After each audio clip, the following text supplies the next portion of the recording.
November 22nd, 1963, Dallas, Texas.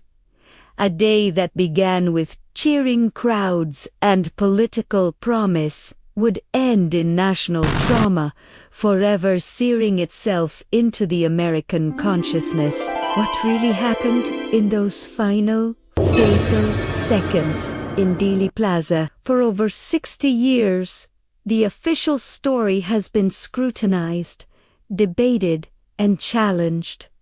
Today, we're not just revisiting history, we're peeling back the layers of a mystery that has refused to die. Forget what you think you know. We're going deep into the heart of the conspiracy, examining the evidence, the witnesses, and the moments that changed America forever. The story begins with a motorcade, a vibrant procession through the streets of Dallas. President John F. Kennedy, alongside his wife Jacqueline, and Texas Governor John Connally, with his wife Nellie, were riding in an open-top limousine. The atmosphere was electric. The president was popular, charismatic, and the crowds were enormous, eager to catch a glimpse of their leader. The sun was shining. Everything seemed perfect. The presidential limousine, a specially modified 1961 Lincoln Continental, turned from Houston Street onto Elm Street, passing the Texas School Book Depository. It was 12:30 p.m. In that moment, the world tilted on its axis.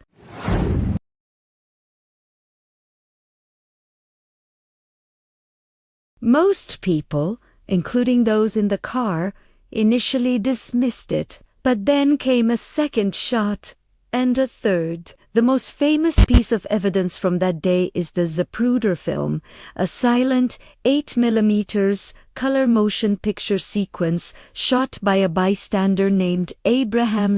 It's only 26.6 seconds long, but it contains the most horrific and debated images of the 20th century.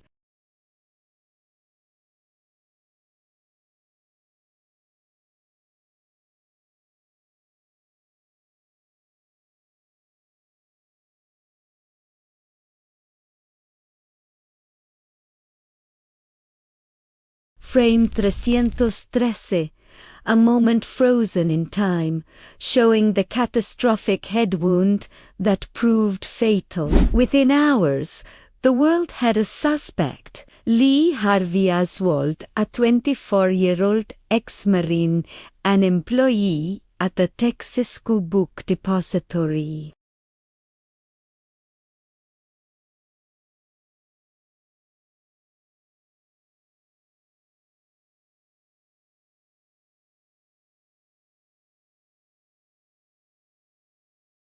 They proposed what became known as the single bullet theory, or the magic bullet theory.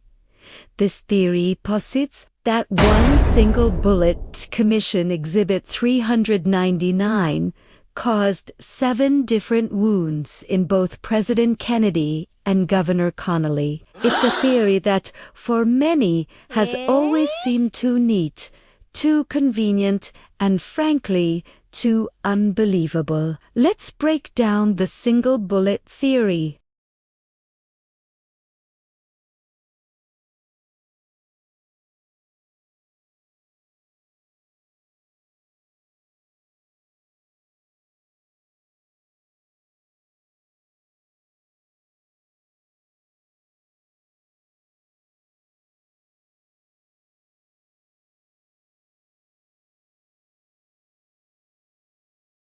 Critics immediately questioned how a single projectile could inflict so much damage and emerge in such good condition.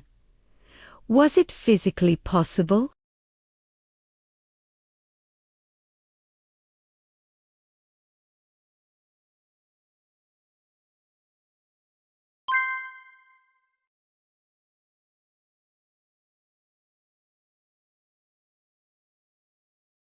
They pointed towards a grassy knoll, a small, sloping hill on the north side of Elm Street. Dozens of people claimed they heard shots coming from behind a wooden picket fence atop that knoll. Some even reported seeing a puff of smoke. These testimonies directly contradict the official finding that all shots came from Oswald's position in the depository, which was behind and above the motorcade. Consider the acoustic evidence. In the 1970s, the House Select Committee on Assassinations revisited the case. They analyzed the police radio recording from that day and concluded, based on acoustical analysis, that there was a high probability of at least 4 shots, with one coming from the grassy knoll. This official government committee essentially concluded that a conspiracy was likely. They believed President Kennedy was probably assassinated as a result of a conspiracy, though they couldn't identify the other gunman or the extent of the plot. This finding threw gasoline on the fire of public doubt. If there was a second shooter on the grassy knoll, who was it, and who were they working for? This opens up a Pandora's box of possibilities. Was it the mafia, angry at Attorney General Robert Kennedy's crackdown on organized crime? Was it anti-Castro Cubans, furious at Kennedy for what they saw as his betrayal during the Bay of Pigs invasion? Or could it have been elements within the U.S. government itself? The CIA, the military-industrial complex, even Vice President Lyndon B. Johnson have all been named in various theories over the years. Let's look at the man at the center of it all. Lee Harvey Oswald. He was a complex and contradictory figure, an ex-Marine who defected to the Soviet Union and then returned, a self-proclaimed Marxist who is also seen in the company of anti-Castro activists. His movements in the months leading up to the assassination are a web of intrigue. The Warren Commission painted him as a disgruntled, attention-seeking loner. But many researchers argue he was something else entirely. A pawn, a patsy, set up to take the fall for a much larger operation. Oswald himself never got to tell his side of the story. 2 days after the assassination, while being transferred from the city jail to the county jail, he was shot and killed on live television by a nightclub owner named Jack Ruby. Ruby claimed he was distraught over Kennedy's death and wanted to spare Jacqueline Kennedy the ordeal of a trial. But his connections to organized crime figures have led many to believe he was ordered to silence Oswald. With Oswald dead, the trail went cold, and a neat, simple explanation could be cemented. The medical evidence is another area rife with controversy. The initial autopsy, conducted at Bethesda Naval Hospital, has been heavily criticized. The doctors had little experience with gunshot wounds, and there are claims that the procedure was chaotic and even influenced by military officials present in the room. The president's body was whisked away from Dallas against Texas law, preventing a proper state autopsy. Photos and X-rays from the official autopsy have been questioned, with some suggesting they were altered to support the single-shooter theory. For instance, the location of the back wound described in the autopsy report doesn't align with the location of the hole in Kennedy's shirt and jacket, a discrepancy that has puzzled researchers for decades. And what about the Zapruder film? For years, the public only saw still frames. When the full film was finally broadcast on television in 1975, it was a revelation. The violent backward and leftward snap of Kennedy's head after the fatal shot seemed, to many viewers, to defy the physics of a shot from behind. It looked as though he was struck from the front, from the direction of the grassy knoll. While some ballistics experts argue this could be a neuromuscular reaction, the visual evidence remains deeply unsettling and is a cornerstone for many conspiracy theories. So, where does that leave us? On one side, we have the official narrative.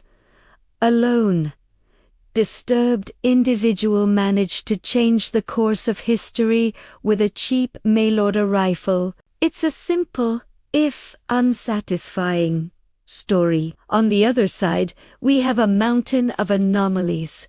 The magic bullet, witness testimonies of shots from the front, acoustic evidence of a conspiracy, the silencing of the primary suspect, and questionable medical evidence. The assassination of John F. Kennedy was more than the death of a president. It was the death of a certain kind of American innocence. The official story, for a large portion of the population, simply doesn't add up. The unanswered questions have fostered a deep and lasting distrust in official institutions. Was it a meticulously planned coup d'etat carried out by powerful forces? Or was it a tragic, chaotic, and ultimately random act of a single man? The truth remains buried under layers of secrecy, speculation,